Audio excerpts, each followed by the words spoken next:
business of selling music. So the more people who can relate to your music, the more sales you're gonna get. If you marginalizing your own audience, kind of like cutting yourself short from the beginning, you're not gonna have as many sales. You're not gonna have as much of a longevity, if you would, right? So the thing just be like, think bigger. Like that's what I tell our artists. Think worldwide, think global. Isn't this the dopest shit you've ever heard?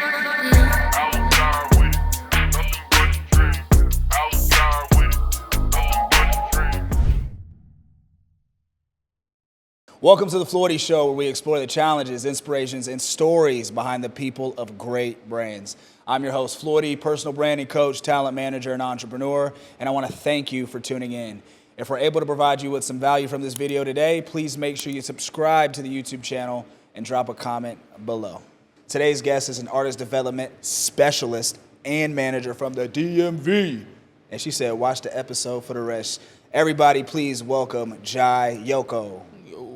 Thank you for having me, brother. Appreciate you pulling up. Thank you, thank you. Driving over here with the astigmatism. You know what I'm saying? It's daytime, so it's a little clear. We good. Cool. Tell us about that. How does that affect your daily operations? Yo, it's like any light is like a firework. Let's put it like that, right? So you know how fireworks kind of have streaks? Yep. So every light that I see has little streaks around it most of the time if I don't have the actual prescription glasses on. Wow, so you're constantly raving. All day, all night, man. Wow. Clear life. Raves all day. All right, awesome. Thank you so much for pulling up. I really appreciate having you. I got a chance to first connect with you back at the Music Sync Placement Conference. Yes. That's what it's called, right? I think so. The Music Placement Conference. Music Placement Conference. Shout out to Gene, shout out to Fabi. That was a dope event. That was a dope time connecting. That was a pretty cool event. That was cool, man. I feel like we dropped some gems. People got an opportunity to learn a lot, network a lot. There was people from all over the place that came in. So I had a client that flew in from Ohio, so it's like, it was a good vibe. Cool, yeah. I really enjoyed learning from you. Likewise. Right? Being up on the panel, it's like everybody looks at you as this fucking expert and you know everything, and it's like, yo, I'm still learning this shit too. Every day, man. Student of the game. Always got to be a sponge 24/7, but that's kind of why they look up to us, because we are those people who always know that we're not the smartest ones in the room type thing. Yeah, and it took me a while to understand that and understand what that meant. I think in my 20s, I felt that I was ahead of my time, and life humbled me. Yeah. Life has a way of doing that to people. It really does. And it's the people that say, okay, life is trying to teach me a lesson right now. Let me chill out. Let me refocus. Let me regroup. Right. Versus the people that just try to plow ahead. And that's in my nature. It's just to fucking go, plow man. shit. Just go, yeah. So when I played football, I was called a headhunter on the kickoff team because I didn't care about making a tackle. I wanted to kill whoever stepped in front of me. And that's how I was. That's how I was brought up. My dad used to put me on the tricycle, push me down the hill. I fall off. You crying? Get your ass up. Tough love. So it was tough love. So that's how I've always been. But growing up and getting into business, you got to realize, okay, you can't win every situation like that. You can't run people over. People want to feel like they're a part of the solution. Absolutely. So let's get into your story a little bit. I was really intrigued. Y'all like that word? I never used that. Anyway. I was interested in your story as like how you came into who you are, you know, going and interning, going and trying to assist people who are in positions that you wanted to be. Can you tell us a little bit about that? For sure, man. I feel like everybody who asks me, you know, how'd you get into the music industry? I say the same thing all the time. It was fate, right? So it happened, right? So I've always had a love for music, always had a passion, was a marching band geek. So you already know how that was, right? I was on drumline and stuff. And I wanted to produce for real. So I was in the DMV. So I knew, Timberland, Missy, Pharrell, those was the GOATs at the time. So my whole thing was like, yo, I want to be like them for real. So I go to school in New York. I go to St. John's for a year. I get an internship with a dude named Theo Brown, right? And I laugh every time I'm saying it because I'm like, yo, this one moment literally pivoted everything in my whole just trajectory, right? So I'm working with Theo, and Theo at the time is, he's doing some of everything. He's at labels, he's the radio man, he's building brands. So when I first meet him for my interview, first of all, I got it off Craigslist, so that lets you know how, you know what I'm saying, just how dated it was, right? And I go into the office and I'm like, yo, like I see bottles of Cristal at the top. There's a pop-up banner for Lady Gaga. There's a pop-up banner for Dre Beats. I'm like, but all this stuff is new. Like, how are you? And he's just chuckling like, you know, like this is what I do type thing. All right, so I start interning with him and we do this one show and my job for the night is to hold an envelope. So I'm kind of pissed though, low key, because I'm like, yo, I can do way more than this for real, right? So at the end of the night, my job is now to open this envelope. And I didn't know that for the last 3-4 hours, I'm walking around with a check that's $100,000 Wow. in his name. So I'm like, bro, what the fuck do you do? Like, what did you do to even get this? And he's giggling, because I'm like, bro, this is clean. You feel me? Like, I come from situations where 100 bands ain't normally clean. Right. He's like, yo, this is what happened when you learn, like, the business side of the music. And you start understanding how money is made. And you start understanding how to build a brand and value that brand. And I just was like, I don't want to make a beat ever again. I just want to learn everything that you do type thing. And from there, he kind of put me in motion on top of just me also taking the reins of finding different people in different realms and learning their world. So Theo was like the brand radio man. I learned that. He sent me, when I came down to Florida, he sent me with this dude named DJ Dr. Doom. That's like my father in the game. I love him, right? So Doom runs the radio station in Jacksonville. He's the music director for Funk Fest and like all over the place doing bookings and stuff, right? So now I'm learning about DJing, I'm learning crowd control, I'm learning concerts, I'm learning how to bring in a crowd, all type of stuff. I'm interning with another young lady who was doing like all the social media and branding for Love and Hip Hop when it first started. So when you get, watch Love and Hip Hop for the first night, you go on Instagram and this person got 50,000 followers and it's verified, it's us. You see what I'm saying? So then I just started learning all the different realms of like music. At the same time, like I had a food truck, and this is crazy because I tell people I lived 37 lives, right? So my two passions were always food and culinary. I started culinary when I was like 14. Boom, okay, I'm 21 now. I got a food truck. I set my food truck in front of a strip club. Why? That's where all the people come, you feel me? I only work 3 days a week, Right. But at the same time, that's where all the artists come too. So I get attached to both. So I'm slinging chicken wings out the front, and then when you finish chicken wings, you come to the back, we're gonna talk about copyrights. And while you might be the dopest rapper that's out here right now, but you ain't got no flies and there's 200 cars out here, what you doing? You feel me? So I just start giving game to people as I'm learning it and absorbing it. And then the pivot came is now they're starting to come back to me and say, yo, what do I do next? And I'm like, well, shit, I don't know. You feel me? So I just started learning it and figuring it out because my whole thing was to be able to like push somebody to a resource. So you need a DJ, go holler at Doom. You feel me? You need a t-shirt made, go holler at this person. You need, merch made, go holler at that person. You feel me? Your friend need a hookup at the club, go talk to this person and say, well, I need to learn more about music business. I ain't had no way to point nobody. So I became that person. Feel me? So it just was teaching myself. Every class I can get to, every book I can read, anybody I can intern with. So I started interning with like low key, like Wendy Day and Tony Godry, who at the time was like, a duo, if you would, through my other homegirl, Joanna Applegate.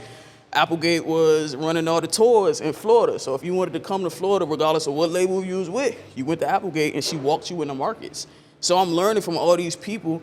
And as I'm learning, I'm just giving other folks game for hey, dog, I heard you should do this. I didn't know what a copyright was. I sat on the phone for 70 minutes with the people on customer service. And I went click by click, what I do next. So what you want me to push next? What does this mean? I just became a sponge, you feel me? So being a sponge and then giving it back, I got turned into the paperwork lady. So as if you want to put a song out, you got to go to Jay, that's the paperwork person. Doing wasn't putting people music on the radio unless the paperwork was right. So you had to come to me first, you feel me? So once I realized like, okay, the value that I provide is filling this gap between having good talent and having good buzz. You need the education of the actual music business though. So once I realized the value of what I could provide to kind of fill that gap, and then practicing the craft, you feel me? Studying, putting in those 10,000 hours to kind of figure it out. Once I started doing that, I'm like, yo, this might be my lane for real. So I made a company out of it, and here we are now. What's the company called? Jai Yoko Entertainment. Jai Yoko Entertainment. If you need your paperwork did, pull up. So one thing that I love that you said is the 10,000 hours. Yeah, man. People don't realize that that's really what it takes. It really takes more than that. It's almost double for real. But like this is not no overnight shit in anything that you want to do, right? So I see a lot of folks now that be like, damn, you real good at this. And it's like, yeah, but y'all wasn't here the days when I was like locking myself in a room, taking classes and drilling myself, right? Y'all wasn't here the days that I was fucking up sometimes. Like, you know how many times I had to repay for a copyright? Because I didn't click something the right way, or I thought I was good and had it and I messed up. And now you got to go tell your homie like, dog, I kind of Can't fuck the shit up. I'm gonna fix it though, but you know what I'm saying? Like that just takes not only accountability, but wanting to go better. So that goes back to, again, always being a student of the game. You feel me? So I've been doing this for I don't know how long. I still take classes. I still enroll in courses. You feel me? I will pull up at somebody's course, webinar, masterclass in a heartbeat for real, for real. I spent $1,100 on a course and knew everything on it already. But my whole thing was I wanted to make sure that I was on top of my own self, right? And maybe it was one thing new in that course that I learned. So what? It was worth it because now I'm adding more value to myself at all times. I think a lot of people fuck up with just being complacent and comfortable with where they're at. You feel me? Like if I can't learn something new, I'm not doing the right thing. So I even challenge myself, like every year I take a new cert. I'm behind right now. I need to take a new cert this year because that's the only way that you're gonna keep growing is you gotta add knowledge to yourself. If not, the world gonna pass your ass for real, for real. Adding knowledge, but also applying that knowledge too. Hell yeah. I think a lot of us get caught up in wanting to consume the information and over-consuming, I think, at some points, and getting like analysis paralysis, because everybody has different ways of doing things. Different teachers are going to teach you a certain way. I think the main thing is understanding that you need the knowledge, seeking the knowledge, and then applying the knowledge as quickly as possible to make your first mistake. Yeah. The moment you make your first mistake, it's like, all right, cool, that doesn't work. I think it's like the Albert Einstein method or something. He's like, you know, he found out 10,000 ways something didn't work. Now, it wasn't a failure, but he found out 10,000 ways that it didn't work. Understanding that that's what it takes. If you get lucky and blessed and you pop off before that, great. But I think that it really takes that amount of time to get somebody ready because now you're learning to become, speaking as an artist, right? You're learning how to become an artist. Mm-hmm. You're learning about the business side. You're learning how to perform. You're learning how to network. You're learning how to perform in a music video. You're learning all these different things. You got to give yourself time. Yeah. And great artists, you got to give yourself time to experience life so that it can be portrayed in your music. Mm-hmm. And people don't understand that. Young artists don't understand that. They want to blow up so quick, and then you run out of things to talk about. Like our favorite artists, the artists that are really killing it, are in their late 30s, early 40s, and 50s. They've experienced life to be able to even create relatable music that other people relate to, right? I feel like younger artists make music for their present, their right now. You feel me? Like somebody pissed me off, fuck it, I'm getting in the booth. Yeah, bitch ain't shit, you ain't da-da-da-da-da, bow. All right, so 2 hours later when you're not mad no more, now what? You feel me? Whereas artists who are more successful are creating longevity music, right? And my favorite example was talking to Daddy Black. So Daddy Black was part of the group that did Tootsie Roll, right? So I was always fascinated with him because I'm like, bro, I feel like last convo I had with him was like maybe 2022. And he was like, yeah, so I can't do the call we supposed to have this weekend because we got a booking. I'm like, bro, you made a song before I was born. And you're still getting booked for real, but it's longevity music. You feel me? Like no matter how pissed he was, he got in there and they made a song about the Tootsie Roll. Something that play at every birthday, graduation, bar mitzvah, funeral, like they gonna play it. And it's a marquee song. Everybody's in the dance floor. If you want to get people on the floor at your party, you play the Tootsie Roll. You play Tootsie Roll. But I remember asking him, I'm like, yo, y'all still touring off this? And he was like, our whole thing was to make music that's gonna last forever. And artists now are not using that formula. That I feel like I've always been a person to like learn from other people's mistakes, right? Because the blueprints are already there, especially in music. Most of the blueprints are there. Everybody wants to create their own lane and do their own thing. It's not necessarily copying, but bro, use what somebody already did, tweak it to your own and make it work for you. If these people are making music that you can listen to with your mama, your daddy, and your grandmother all in the same spot, and it's working, and they're getting plays 20 years later, why you won't do the same thing? You just want to bang, bang, shoot them up or call somebody, you know, what you want to call them, X, Y, and Z, but this is a business, man. The business of selling music. So the more people who can relate to your music, the more sales you're going to get. If you're marginalizing your own, I'm about to get beat up too. I'm about to kill you. Oh my gosh. If you marginalizing your own audience by kind of like cutting yourself short from the beginning, you're not going to have as many sales. You're not going to have as much of a longevity, if you would, right? So the thing just be like, think bigger. I feel like that's what I tell our artists. Think worldwide, think global. I was having a convo with, I won't say his name, but he's one of Orlando's best, right? And I remember the convo, and I tell him this all the time. I say, brother, y'all sometimes be so concerned about being the best in your city that you forget there's a whole world that's out here. I don't care about being best in my city. People in the city that I was born in don't even know that I exist. But I've been to so many different places, not even just in the United States, in the world, because I haven't just limited myself on I need everybody in Baltimore to know who I am. They don't even know I was born there for real, for real.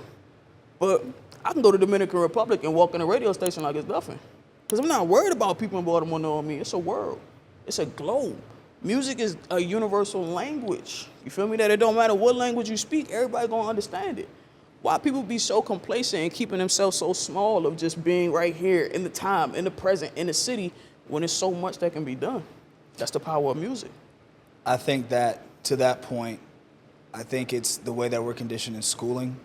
I think it's the way that we're conditioned in our environments. But I also think now, with so much technology and so much access to information, you should be prioritizing your options, right? What's going to give you more options, knowing more things. So people just need to take heed to that. And I love what you said about thinking bigger. And, you know, sometimes it's hard, especially after COVID. You know, you're in the house all the time. And when you go on that first trip, or even when you just get away, you forget there's a whole world. Yeah, man. So another thing, too, artists, if you want to expand the way that you create music, give yourself the opportunity to have more experiences. Go travel. Fuck that $400 bottle at the club to stand around the same niggas that you be around all the time. 400, you can be in DR. Going crazy. You can be in Puerto Rico going crazy type thing, you feel me? And they like the music industry over there is crazy different, right? Because they really put their people on. Like, there is no kind of payola that way it is over here. Like, if you got a hot record and you know the DJ, he'll play that shit on the radio right there, right now type shit. You feel me? And they not dependent on radio, bro. They'll go take whole villages and shut them shits down and throw parties. You feel me? So when I went over there, I had to go over there to go teach. And this is crazy because I, at one point, ain't speak a lick of Spanish. So I'm trying to figure out how I'm about to teach them about royalties in Spanish, but it worked. You feel me? And these people over here are, there's no limit. I feel like some people make excuses about why they haven't got stuff done. When you go to other countries or other communities and you realize they don't even have the resources that we have, there's no excuses for them. Oh, well, I ain't had the right outfit to shoot a video. My dude, he is in the jungle right now. You feel me? With 34 dirt bikes, somebody baby in there, that's somebody grandmother, and they outside. Right. Shooting it. What's up? But you telling me you ain't shoot because your shoes wasn't fresh? I don't want to hear that shit. You feel me? And then it'd be another thing of like, I hear this in every city, and that's what I always tell artists. They always be like, you know, my city don't support me. Why should they? I'm not saying this in a bad thing, but y'all shared the same 24 hours, right? Why would you think that a city, you went to high school with some of these people, right? You played basketball with them, you went to church with them. Some of these people might not be happy that they didn't use the same 24 hours how you used it. So you gonna sit in this city and just keep being mad because these people don't support you? Go to another city. And watch how they support you when you come home. I'm telling you, right? The thing is like, people have perceptions of who you are. Mm-hmm. So when you're focused on a place that you grew up in or the people that you know, and I see this shit all the time on threads, because I'll be on threads. I don't be on X like that. I love it. Oh, you know, my family member didn't like this or they didn't share this. It's like, who fucking cares? If you need to depend on your family member to support your business or your movement or whatever you got going on, bro. You're gonna be broke. My parents, I love my parents. They support me, they hold it down, but they don't necessarily like, when I was performing, they didn't pull up the shows and stuff, and that's fine. I don't need y'all to buy this, you know what I'm saying? I need all these other people to purchase into what I'm doing or to buy into what I'm doing. And people got to understand that. Once again, getting back to the travel thing, you got to see the world, you got to experience, you got to see people with less than you, so it'll humble you and you make you come back home and work a little bit harder. Absolutely. Right? So once again, people have preconceived notions about who you are. If you used to work at fucking McDonald's, there's nothing wrong with that. And they gonna feel some kind of way. Right. I'm not about to come see your show. You used to slang burgers to me. That's how they feel. Don't be mad at them. Love on the people that do pull up. But guess what? Go to Houston, Texas, and slang them same burgers. When you go there, you're gonna be like a celebrity there though. Why? Because they don't know you. So how many other cities and states are people where they don't know you and you can be getting real genuine love versus trying to capture your own city? Which, as everybody know, they not gonna love you until you blow up. And they can say, he from my city, he did X, Y, Z. Right now, you're just city local. You're popular, and that's cool. But you get bigger once you get outside of your city. When you can become popular in somebody else's city, that's when your city gonna rock with you. Because now you got value, you feel me? And you got validation of other people. And everybody be like, oh, I don't understand how you come up with this. Okay, y'all see how much love I get down here in Florida? I'm not from Florida. You feel me? That's what I tell people all the time. Bro, I'm not from here. I went to New York and got love. Everybody know if you can survive in New York, you can survive anywhere. I go to places where I'm not from and I win. It's because I'm not from there. When I go home, now everything is straight, but I had to leave my environment and I learned that young, and I think that's what's different for me. I left immediately. You feel me? Like I graduated in May, and August I was in New York. I'm gone. I never went back home to the DMV. I went from New York down to Florida. I've been here ever since. Go back for what? Why am I trying to prove myself to these same people that we all know where we came from? I'm not proving myself. If anything, I'm just going to be an example of what you can do when you keep moving around. Right. And when you keep going and you keep growing. And again, for me, I feel like I know I'm biased. You feel me? I left the country for the first time when I was like 11. I stayed in Europe for a month. No parents. It was 50 kids. It was 4 counselors. You feel me? I was a student ambassador for the United States. My job for that summer was to go bridge the gap between cultures. So here I am in Austria, living with a young lady, and I had to learn their ways. They don't take buses to school, they get on trains like Amtrak, you feel me? Her mom was sick. You see people that have less or that live different lifestyles and still conquer over everything, you feel me? So for me, I learned that young, like, yo, you can get love everywhere. I never forget the point I think that connected with us was I was in her homestead, bro. I was terrified, right? I was absolutely terrified. We spoke different languages. When I got picked up, I was supposed to get picked up by her parents. Her mom had got sick and went to the hospital, so her friends picked me up. So here I am in a car with like, I'm maybe 12, they may be like 18, 19, so older sister, big sibling vibes. We not speaking the same language. They're flipping through a dictionary trying to ask me, do I want to take a shower? I'm finna break, bro. Like, I'm about to lose everything. I remember crying that night before, and it was like, if you feel like uncomfortable, there's a code word. You can call your person, they'll come get you. I'm like, bitch, I'm finna call. This shit's weird, dog. Like, life is fucking crazy right now. I'm in a whole nother country. Like, what the fuck? I remember waking up the next day, like, ready to call. And I'm listening to Dating Myself Again. I had an iPod, though, right? And I'm listening to probably, like, Crazy in Love by Beyonce and Jay-Z. And she's like, oh, I know Beyonce. So immediately I'm like, what you know about Beyonce type shit? She's married to Jay-Z. Fuck you know about Hove out here for real. And I think that was the moment that clicked. That was like, y'all are just in different geographical regions. She's still a human being. And then from there, I was like, yo, flip this shit. Learn everything from her. And then I just started asking all kind of questions. Yo, show me where y'all hang out. Show me what you do after y'all get out of school type shit. Well, you gonna come to school with me today? Bet. And from there, I just became a sponge, you feel me? So I'm absorbing different cultures. So for me, I already know that anytime you get outside of your comfort zone, and it's gonna be uncomfortable as shit, but you're gonna learn so much. And for me, learning that shit young, it just made me like, I'm gonna mix with everybody. You feel me? That's why I always tell people, like, I hang out with the janitors, I hang out with the managers, for real, for real. I don't care what color you are, what sex, creed, what you got in between and what you don't. I'm gonna learn something from you some kind of way. And I feel like if people had that perception a little bit more versus just being so closed-minded, there's so many more experiences you can get opened up to. There's so much culture you can learn. There's so much that you can just learn from other people. You got to be open to it. But again, that comes from sometimes being in situations where it's like, this is what I learned in my community. This is what I was taught in my environment, survival of the fittest type shit. But you got to break that. You feel me? Like, I come from the worst of the worst. And I tell people, like, I've seen both sides of life. Cool. If you ever seen The Wire, the show that was based on in Baltimore, okay, that's pretty much like where I was born at. I've also seen and witnessed myself some of the, the 8th wonders of the world. I've seen that shit with my own eyes. You feel me? Like, I've been in the Tower of Pisa. I've been in the Eiffel Tower. I've looked at the Mona Lisa myself. I illegally touched the foot of David type shit. I've done all that. But I've also seen people in front of me lose their life. I've seen some of the worst shit in the world happen. You feel me? But that balance is what make me realize that every part of life is valuable. And every person in life has value. But every person out here does not understand that. And that's sometimes where they get themselves caught in a box. You haven't experienced enough to even realize. Every moment is a blessing some kind of way. Every time you meet somebody is a lesson. I tell people all the time, like, I don't take L's. I don't lose. Ever. It's not no cocky shit. Either I'm going to win or I'm going to learn. How the fuck you take an L in life? You woke up. But people don't think like that. You feel me? They just think like, this person hating on me type shit. Bro, who gives a fuck? You got breath in your lungs. people don't realize that when they don't experience life, though. How would you say that, because I want to talk a little bit about branding, how would you say that experience going overseas and just being able to do all the things that you have, you know, seeing the worst of the worst and then seeing, I guess, the best of the best, how did those two things, yin and yang, meshing together create Jai Yoko?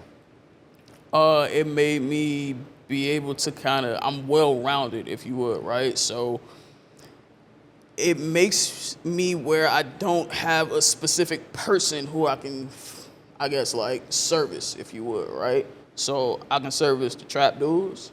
I can also service the Disney kids type stuff, right? But it's because I have the experience of being well-rounded. So I think it just makes it so that I don't have a parameter, if you would, right? Because everything to me is either an experience or a challenge. Cool, you are, I take every client as a challenge type thing, right? So I remember the first time having a young lady who was Latino. She made Latin pop. She lived in LA and she lived in Ecuador half the time, right? I never had a Latin artist, but that didn't stop me. It just made me learn more. Okay, teach me about yourself, your culture, your goals, your intuition, what you want to put behind your music, X, Y, and Z. So if anything, I think it makes me more personable when it comes to branding, because for me, it's not, let's hit certain metrics, let's hit certain KPIs type thing, right? It's more of like, what is your dream? What is your goal? How do we build that brand around you that reflects what you actually want to put out here? Not just being cool, not being trendy, not being viral, right? But how do we make people realize, like, this is where you're from? You feel me? This is the intention that you have behind your music. So I think just being well-rounded and experiencing those things of life make it so that there's a balance that is in me where I can service kind of any person, because I've seen and been around any person, but also I'm just open enough to learning, right? I just don't put myself in a box. So we can build any kind of brand. You want to build a brand around some sneakers? You want to put some gum out? You want to rebrand yourself? Like, we can make anything happen because there's no parameters for real. For if you've seen some of everything, you experience some of everything, we can duplicate it. Right. Now, when an artist hits you up and says, hey, you know, I'm having some trouble getting my music heard, X, Y, and Z, what's your process when it comes to breaking down their brand and then relaying to them what they need to do to improve? I think for me, I always like to start personally with like a self-reflection, right? Because most of these artists these days, they never sat back and asked themselves why they're actually doing music and what they expect out of it. So for me, I need to know, like, what are your goals and what are your expectations in life when it comes to this, right? Are you just, you want to get 1 million streams because, like, that makes you happy? Or you want to be in a place where you can, like, make music for a living and be sustainable? Do you just want to be popular? You want to see your name in lights? You feel me? Like, everybody doesn't, success is not linear. Let's put it like that, right? So everybody's view of success is not the same. So for me, I got to start out and figure out, like, what's success to you? And then from there, it's reverse engineering to get them to their goals. So for me, I'm really big on, like, structure. I'm big on strategy, and I'm big on making sure that we have some type of organization with systems, right? So I call mine my 3S approach, right? System, structure, strategy. That's what I'm putting together for every client. Systems, as far as, like, most folks just don't know what to do. You hear all the time, like, I want to do X, Y, and Z. I don't know how. You don't have the blueprint, right? So depending on what you want to do, we're going to create blueprints for you. So you have systems. All this shit should be automated, right? You need structure. Most people don't have the structure type shit. And what I mean by that is, like, there's no foundation. When you're talking about a music artist, there's no monetization of the music. There's no website. There's no home base. There's, like, nothing. You feel me? There's no digital real estate. They just hearing on Instagram. That shit ain't nothing, right? So, and then, you know, we got systems, we got structure, and then we got strategies. So you kind of got to be smart on how you do this shit. I tell people all the time, like, oh, this person went viral. That was a marketing plan. You feel me? They didn't just go viral because it went viral. Most things that go viral or are popular are planned already. So it's like we got to do the same thing with everybody. But it all starts back to asking that artist what you want to do. What do you want to do with your music? For me, like, what are your goals in life? And you can tell the difference between certain ones that be like, I'm just trying to be hot out here. It's like, you ain't got no damn goals, bro. You just out here trying to flaunt. Right. You here for the girls type shit. Right. And you talk to some of the other ones that's like, you know, I want my music to be an impact on the youth so they know that, you know, they can do whatever they want in life. You have a goal. See what I'm saying? Let's figure out what steps we need to take so we can accomplish those goals. But the beginning of it all starts back with, what does the artist want? What's your intentions? Most of them gonna look at you crazy as shit because they never been asked that question before. So I like to challenge the people to, like, think deeper than, cool, if you had all the money, all the clothes, all the hoes that you want, would you even be happy? And then most of them be like, you never got asked that question. You never thought of that. You never even realized why you doing this shit. Right. So it be having to get in their minds for and figure out, like, what do you really want from this? I think that's a great approach. The 3 S's. It's systems. Don't tell me. Systems, strategy. Don't tell me. Fucking tell me. Structure. And you know what's funny? The funniest part about that is that's my toughest part of that 3S system. Is because I'm just the type of, so I understand artists, right? I understand how the artist mind works because I'm still an artist as well. So I understand that that's one of the more difficult parts to get down. I like the idea of you starting with figuring out who they are as a person and what they want, because what artists don't realize is it's, unless you're a gimmicky artist, like it's really your personal brand. It is. That's on display. It is. So you have to ask yourself those questions to be able to understand how you need to display your personal brand. And if you don't do it yourself, people will do it for you. And that's what I never want to do. Right. I've seen so many artists that just like put a carrot in front of them and dangle that shit, and they're going to follow for real first. Like, whatever you tell me to do, it's like, but this is not my dream. Right. You feel me? Like, this is not what I get paid, aside from cash, you feel me? But I get paid in, like, satisfaction. And I know that sounds weird as shit, but that's true. Like, I had an artist who texted me and was like, yo, I got the certificate for my copyright. I never had a copyright before in my life.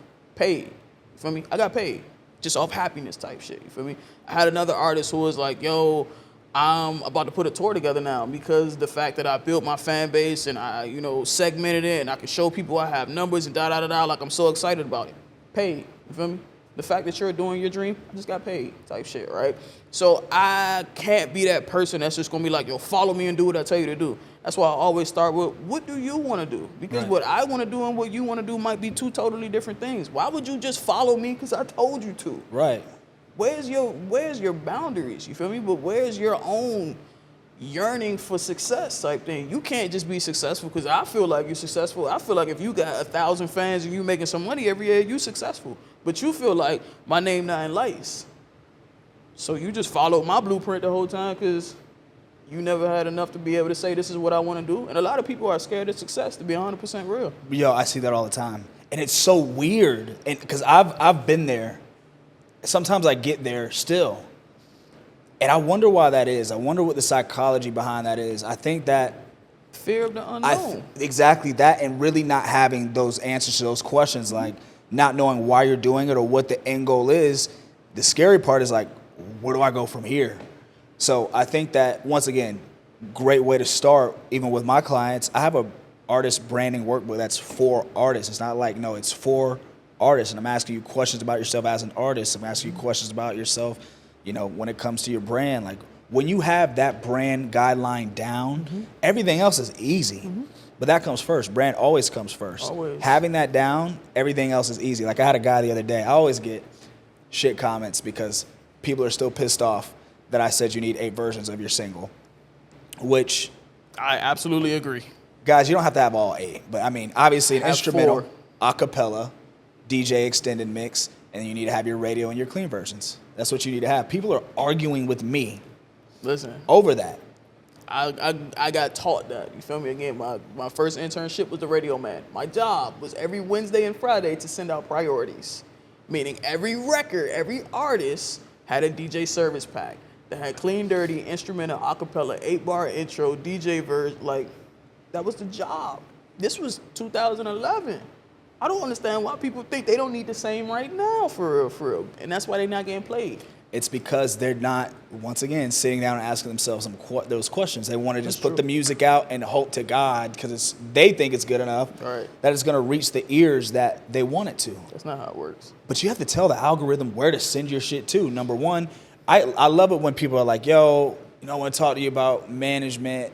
You manage an artist, and I go on their page, and it's like they got the link in the bio part. Not even where you can click it, but like as their actual fucking bio. And I'm like, dude. I just had a client. I just made a client change that the other day. Dude, like, it blows my mind, especially that you don't need a manager.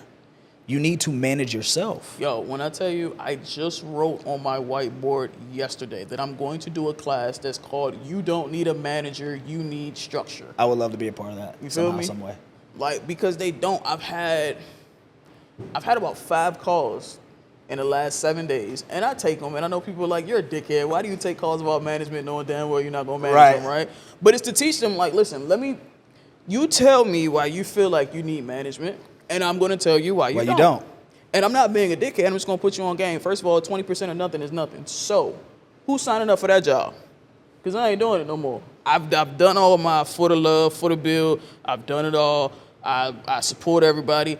I'm not putting my energy, my intelligence, my network, my connections behind somebody hoping that we're gonna blow if we work together. You and me together, we're gonna make millions. Oh my God, I love that. Should have made a couple of dollars first, and I'm gonna add on to it, and then we can make billions. But if you think that you're gonna ride on my back, baby, my back ain't as strong as it used to be no more. You feel me? So it ain't gonna work like that. And the whole thing be like, I don't even have the other thing that I always get my ass blasted on and told that I'm a dickhead. Because I ask, okay, I need a manager. What do you have to manage? And everybody's like, well, you know what I'm saying? I'm popping, I'm hot, you know what I'm saying? I got this many followers on Instagram, and my next one immediately is like, how many of their email addresses do they have? How many of their phone, you got 40,000 followers on Instagram. You don't have none of their phone numbers? No emails. No emails, no data. So you're not popping, you're popular. Right. You feel me? You want to be paid or you want to be popular. Right. This is a business. And people don't understand that, like, you know, the social media stuff, that's top of funnel. Like, okay, cool, you get people interested in what you got going on, but then when you get them in that email list, you're constantly emailing them bi-weekly or monthly, letting them know what you got going on, giving them exclusive looks behind the scenes, providing extra value. Bro, everybody makes fucking music. I can go find a new artist every single day for the rest of my life. That's dope for the rest of my life. What does your music or your brand do for me and my well-being as a person and my motivations and helping me get over this breakup or helping me get through this hard time in my life or helping me get ready for a party or pregame? What kind of value are you adding with your music? Managing is literally taking on another, like, child, for real. And a lot of people think that the manager is the answer to all the questions, for real. And it's not. You feel me? Like, if I come in as a manager and you don't have your own shit set up, and no, this is the real shit. People have the job of a manager misconstrued, right? Because they think a manager is an investor, a social media manager, a booking agent, a talent manager. Okay, can we do these extra things? Yeah, but that's technically not our fucking job, for real, right? Like, my job is not to pay for your hotel or X, Y, and Z. That's an investor. My job is technically not to go find you opportunities and jobs, for real. That's a booking agent or a talent agent. So people don't know the different positions when it comes to what roles are in the industry. As a manager, your job is to manage what the artist has going on and accelerate it. If you ain't got shit going on, what do I have to manage? Right. So they try to walk on, again, coattails of the manager. This person has connections here. This person knows this person. Or this person can do these 3 other jobs that can fill which are really 4 other positions for right? And it's like, that's just not how that shit works. Right. So I think when you break down, like, a manager's job is to do this, not that. It's like, you really don't need a manager. You probably need a full team, but you don't have nothing to manage. Right. We can't manage popularity, for real, especially if you're not doing anything with it. I've had clients that, I promise you, Floydie, I promise you, she had 400,000 fucking followers. Ask me where the website was at. Ask me if there was even a way for people to subscribe to her website or her email. There was no merch. There was no product. And she was on a national TV show on a huge network. And the reason why I'm not working with this person is because we couldn't grow. Bro, I can't do nothing with Instagram. We not making no money off this. The post not even monetized, for real. Like, if you don't want to excel, that's only so far I can take you. But again, that wasn't our job. Right. Cool, you have popularity. You don't really have anything to manage right now. And I think that that's my problem when I get into, like, those situations. It's because I know I can do 90% of those jobs, and I do them, and then what happens with the appreciation level Diminishes. Diminishes because people, even, like, I'm an engineer, I produce. So yeah, I do it on love because I believe in the artist and I believe in X, Y, Z. But like, dude, there's still, I'm giving you the homie love rate, but that doesn't mean that the value of what I'm doing here is less.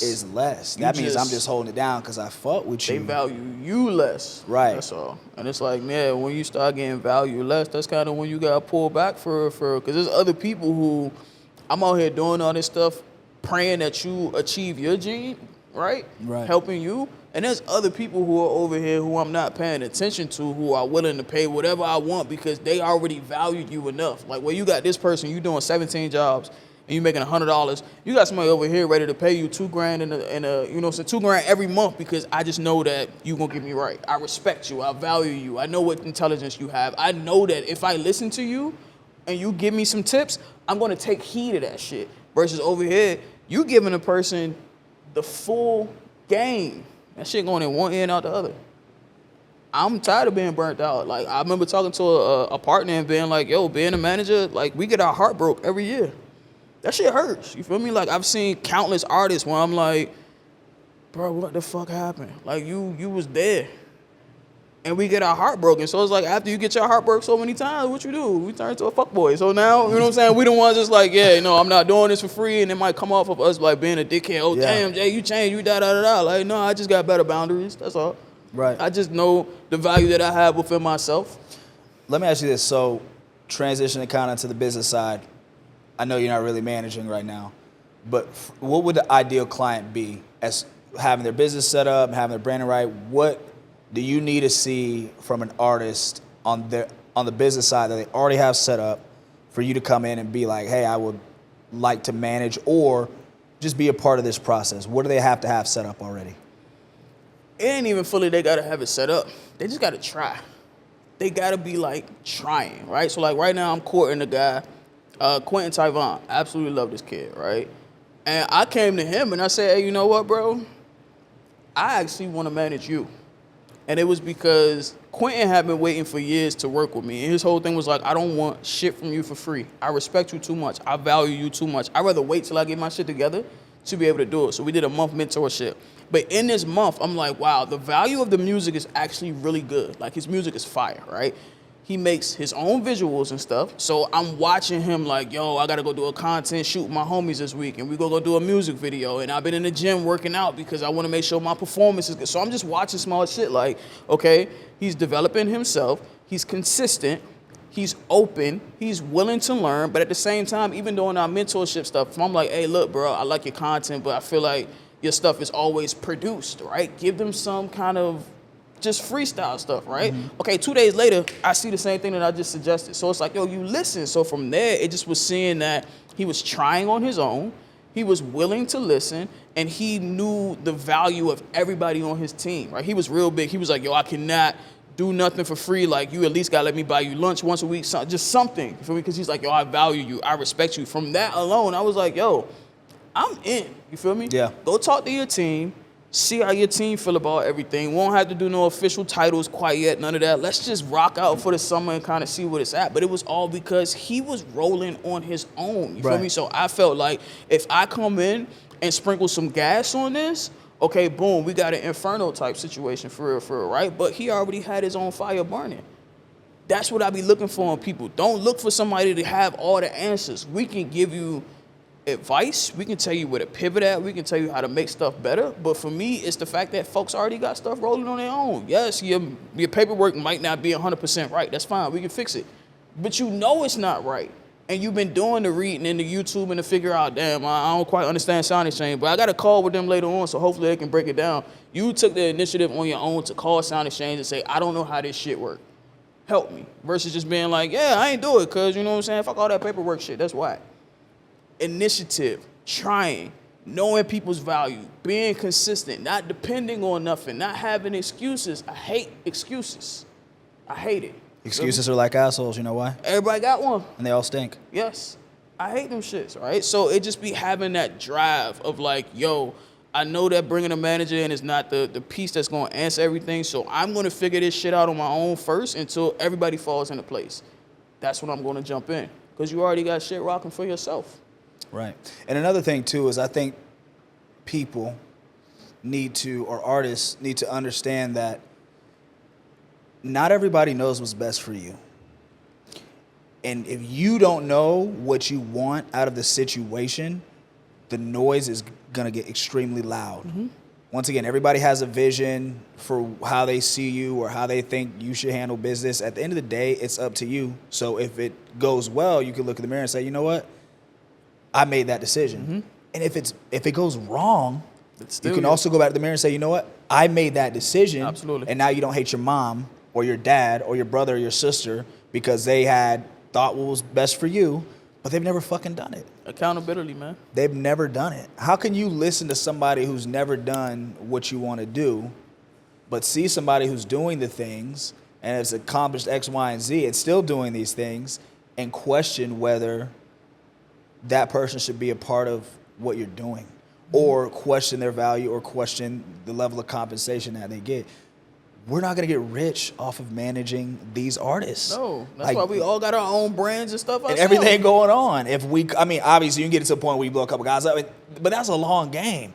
I'm not trying to get rich off of you. I want to be a part of something fucking dope. Yeah. And if somebody comes along the way who's more, further along in their career to get you to where you need to be, I'm happy with, hey, I did this. I get mine for this. Go do what you do because, hey, I helped X, Y, and Z blow up. You know X, Y, and Z? Cool, yeah, I helped them. Let's get you started. Now I need 30% from you. Right. Or whatever the case may be. And people need to understand it's like, once again, it comes down to just knowing what you want. When you know what you want and this person suggests something, you know that doesn't align with what you want, it gets filtered out. Mm-hmm. But when you don't know what you want and you have other people giving you all their advice, that's when it gets hard. Then you stop making the music. Yep. You stop putting out the content. You stop doing everything you need to do as an artist to be successful. So I think that knowing who you are and drowning out the noise.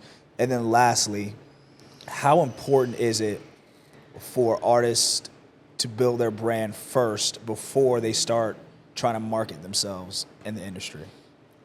I mean, to me, imperative. You gotta know who you are before you're trying to sell it to everybody. Right? So if you don't know who you are, if you try to sell too early, people can always see through the bullshit, right? So if you're trying to sell a facade, they're gonna tear your ass apart, and you're not even gonna make it the way you want to be, or you're gonna burn yourself out with trying to keep up with this persona that you're trying to use for everybody else for real. So I think it's like figure out a way to be authentically you, which is not easy for everybody, right? Because some folks are different, you feel me? Like some folks is weird as shit, and to me, weird is not a bad word. It's absolutely a compliment. I'm weird as fuck, y'all. I'm weird as shit. But I love it because that's what makes me me, right? But some people can't really stand in their differentness or their, weirdness or uniqueness, whatever you want to call it, right? So it takes a minute for you to get comfortable within that. If you're trying to sell something you're uncomfortable with, it's not going to sell because we can see through it. You're not confident. It's not truly you. So I think people need to figure out who they are and, again, what their intentions behind this brand might be. What are the goals with this brand? Again, self-reflective brand, just like you do yourself as an artist for real. Make a solid brand first and have not only a solid brand, but a home base for these people for real. Because if we talk about marketing and now you out here trying to push this shit to the masses, okay, where do they come back to just for you? Because if you push into the masses on just Instagram, what do I do after Instagram? But if you don't have that website set up, if you don't have that CRM to bring people in, if you don't have those funnels set up to bring folks into your world, you just pushing it and paying. You putting more money in Instagram pocket for real, right? But then even when you do bring them into your world, are you ready? Because now you're an entertainer. Your job is to entertain. How are you doing this? Are you ready for getting on Zoom with your people once a month? Are you ready for bi-weekly, newsletters? Are you ready to go do interviews and talk with people and do meet and greets and shit like that? Because that's what it takes to keep that brand happy for real. Look at some of these biggest stars. Chris Brown's charging $1,111 for a meet and greet. And people are washing them bitches and buying them. Why? He built the brand for real. Okay, cool. Not only are they coming to my show, but I'm going to give them a personal situation where I'm going to meet them, touch them. I look like they baby daddy in this picture right now, right? But he learned his brand. He learns his fans. He figured out how to nurture them. He takes time from already having to go do 37 flips on the stage and saying, you know what? I want to make sure that my people feel valued. Right. I'm going to come dap you up. We're going to eat chicken tenders together. We're going to take a shot together. But now we're making personable experience. You see what I'm saying? So he was prepared for when that brand comes to him. So now he can market that shit and go on tours and go do this and X, Y, Z because he's ready for it.